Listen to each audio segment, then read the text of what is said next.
രാജാക്കന്മാരുടെ ഒന്നാമത്തെ പുസ്തകം 19-ാം അധ്യായം ഏലിയാവിന്റെ ജീവിതത്തിന്റെ പ്രതിസന്ധിയെക്കുറിച്ച് പറഞ്ഞാണ് ఆరంభిക്കുന്നത്.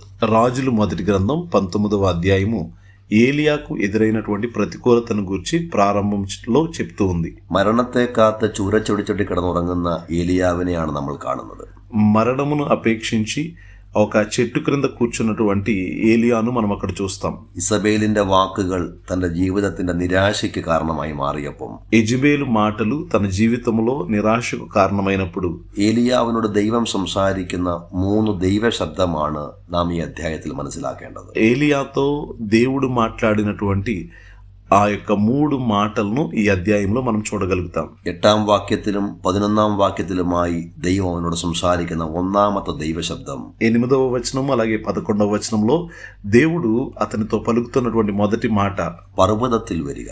పర్వతమునకు ఎక్కుము. പർവ്വതമെന്ന് പറയുന്ന 40 ദിവസത്തെ യാത്രയ്ക്കുള്ള ദൂരമുണ്ടെങ്കിലും അതിനുള്ള അടയും വെള്ളവും കൊടുത്ത് ദൈവം ഏലിയാവിനെ ശക്തിപ്പെടുത്തി. పర్వతమునకు అనగా 40 రాత్రులు పగళ్ళు ప్రయాణము చేసేటువంటి ఆ యొక్క దూరం ఉన్నప్పటికీ కూడా దేవుడు రొట్టెను నీళ్లను ఇచ్చి దానికి సిద్ధపరుస్తున్నాడు. ദൂതൻ ആഹാരം നൽകിയത് വിശപ്പറിഞ്ഞല്ല, പോകേണ്ട ദൂരമറിഞ്ഞ.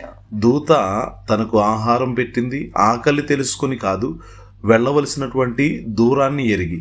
ദൈവം നമുക്ക് തരുന്ന ആത്മീക ബലം ദൈവികമായ ശുശ്രൂഷകൾക്കായി മുൻപോട്ട് പോകാനാണ്. దేవుడిచ్చినటువంటి మనకిచ్చినటువంటి ఆత్మీయ బలం దేవుని యొక్క పరిచర్యలో ముందుకు వెళ్ళడానికి. ഏലിയാവ് 40 ദിനരാത്രങ്ങൾ സഞ്ചരിച്ച് പർവ്വതത്തിന്റെ മുകളിൽ ചെന്നു. ఏలియా 40 రాత్రింబగళ్ళు ప్రయాణం చేసి హోరేబు కొండ ఎక్కాడు. എന്നാൽ ഹോരേബ് പർവ്വതത്തിലെ ഒരു ഗുഹയ്ക്കകത്ത് ഏലിയാവ് തന്നെ ഒളിപ്പിച്ച് സുരക്ഷിതനായിരിക്കുകയാണ്. అయితే హోరేబు కొండ దగ్గరకు వెళ్ళి తనకు తానే దాగుకొని తనకు తానే సురక్షితంగా నివసిస్తున్నాడు. ദൈവിക പദ്ധതിയിലേക്ക് അടുത്തു വരാൻ കഴിയാത്ത ഏലിയാവിനോട് ദൈവം സംസാരിക്കുന്ന രണ്ടാമത്തെ ശബ്ദമാണ് 11-ാം വാക്യത്തിലും 13-ാം వాక్యത്തിലുമായി നമ്മൾ వాయిക്കുന്നത്. దేవుని యొక్క చిత్తాన్ని ఎరిగినటువంటి ఆ యొక్క వ్యక్తితో దేవుడు మాట్లాడుతున్నటువంటి ఆ 2వ మాటే 11వ అధ్యాయం అలాగే 13వ వచనంలో మనం చూడగలుగుతాం. പുറത്തു വരിക എന്ന ദൈവശബ്ദം, బయటికి రా అనేటువంటి దేవుని స్వరం. സുരക്ഷിതത്വത്തിന്റെ താവളങ്ങൾ വിട്ട് പുറത്തു വരിക. ఇదిగో సురక్షితత్వము అనేటువంటి ఆ సరిహద్దును దాటి బయటకు రావాలి. ദൈവം തന്ന ബലം എവിടെങ്കിലും നമ്മുടേതായ സംരക്ഷണങ്ങളിൽ ഒളിച്ചിരിക്കാനല്ല. దేవుడిచ్చినటువంటి బలము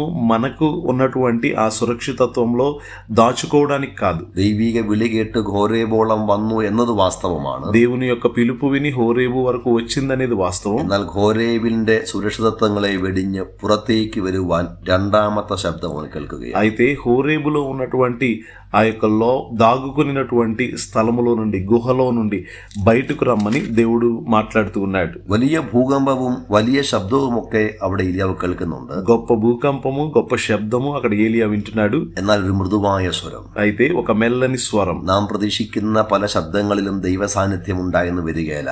మనం వింటున్నటువంటి అనేక స్వరాలలో దేవుని స్వరం ఉంటుందని ఎన్నడూ కూడా మనం ఊహించకూడదు. ഇന്നും ദൈവം നമ്മോട് ശാന്തമായി സംസാരിക്കുകയാണ്. ఇప్పటికీ దేవుడు మనతో మెల్లగా మాట్లాడుతున్నాడు. ഏലിയാവേ, നിനക്കിവിടെ എന്തു കാര്യം? ఏలియా, నీవు ఇక్కడ ఏమి చేయుచున్నావు? ഒരു പക്ഷെങ്കിൽ പർവ്വതത്തിലേക്ക് വിളിച്ചു വരുത്തിയിട്ട് ദൈവം ഏലിയാവിനോട് ആ ചോദ്യം ചോദിച്ചത് എന്തിനാണെന്ന് നമുക്ക് തോന്നാം. కొన్నిసార్లు ఏలియాను కొండ మీదకు పిలిచి దేవుడు ఎందుకు ఆ ప్రశ్న వేస్తున్నాడు అని మనకు అనిపించవచ్చు. ദൈവശബ്ദത്തിന്റെ 3-ാം തലത്തിലേക്ക് അവനെ ഉയർത്തിക്കൊണ്ടു പോവുകയായിരുന്നു ആ ചോദ്യത്തിന്റെ ഉദ്ദേശം. దేవుని స్వరము యొక్క 3వ స్థాయిలోనికి అతన్ని తీసుకువెళ్ళడానికి దేవుడు అడిగినటువంటి 3వ ప్రశ్న. 15-ാമത്തെ വാക്യത്തിൽ നാം 3-ാമത്തെ ദൈവശബ്ദം കേൾക്കുന്നു. 15వ వచనంలో మనం దేవుని యొక్క స్వరాన్ని వింటున్నాం.